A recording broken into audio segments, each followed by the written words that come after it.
dari Menteri Luhut Binsar bahwa lelang macam-macam itu hoax. Ternyata Menteri Dalam Negeri mengatakan bahwa lelang Pulau Widi dibolehkan untuk tarik investor.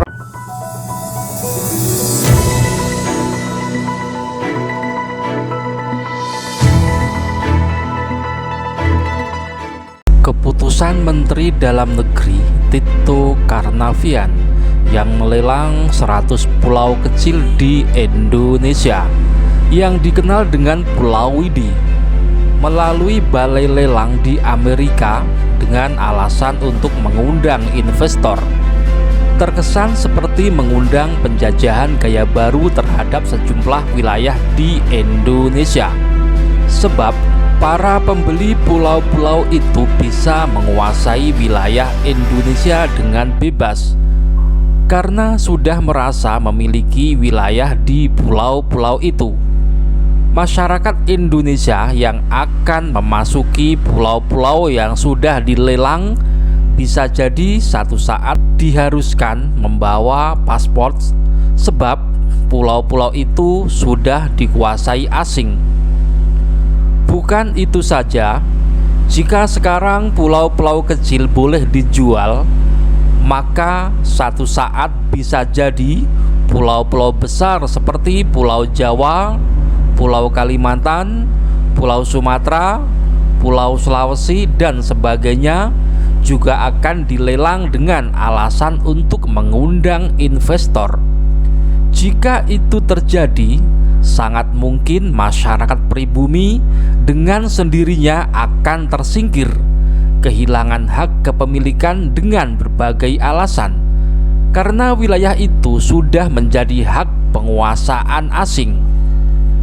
Selain itu, lelang 100 pulau dengan alasan lain, yaitu daripada pulau-pulau itu kosong tanpa penghuni, juga terkesan sangat menyederhanakan persoalan kekayaan alam Indonesia yang membentang dari ujung barat ke ujung timur, dari Sabang sampai Merauke, adalah hasil perjuangan bangsa Indonesia dengan berdarah-darah yang merebutnya dari para penjajahan untuk ditempati bangsa Indonesia dengan keturunannya, bukan untuk dijual, dilelang, atau diserahkan ke pihak asing lagi. Apalagi penyerahan wilayah ke pihak asing itu berpotensi besar menjadi penjajahan wilayah dan ekonomi bangsa Indonesia. Situasi lelang 100 pulau kecil itu seakan serupa dengan rencana pembangunan dengan sumber keuangan 100% dari dana pinjaman asing, bank asing, dan sebagainya, yang terkesan sangat dipaksakan.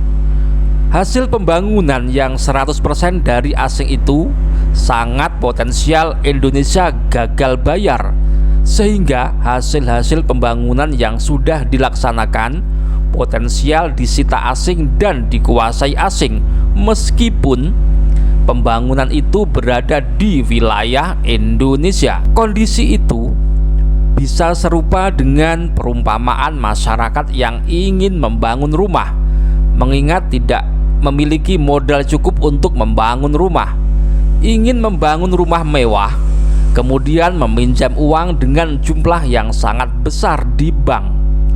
Namun di tengah jalan dia gagal bayar, tidak mampu membayar cicilan bank.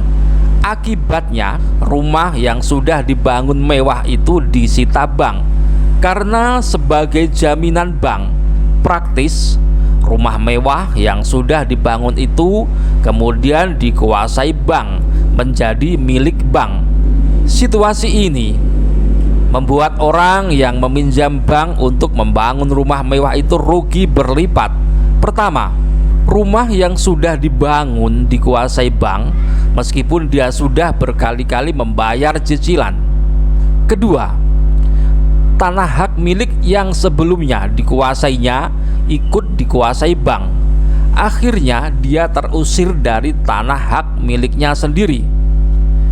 Jika situasi itu terjadi pada bangsa Indonesia, maka Indonesia berpotensi akan terusir dari wilayahnya sendiri, tanah tumpah darahnya, hingga menjadi bangsa yang terjajah oleh bangsa asing, bangsa yang tanah wilayahnya dikuasai asing. Mungkinkah pemerintah Indonesia sengaja menjual pulau-pulau ke investor asing? Apakah mereka lalai dalam menjalankan pemerintahan sehingga tidak memperhitungkan kepentingan anak cucu bangsa sendiri? Atau ada hal lain yang disembunyikan? Bagaimana pendapat Anda?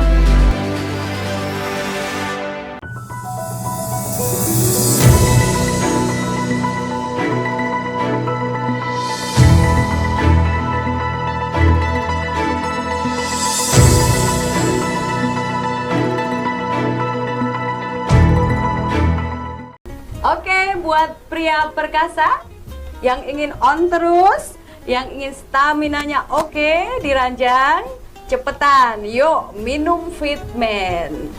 Fitman on terus sampai tua.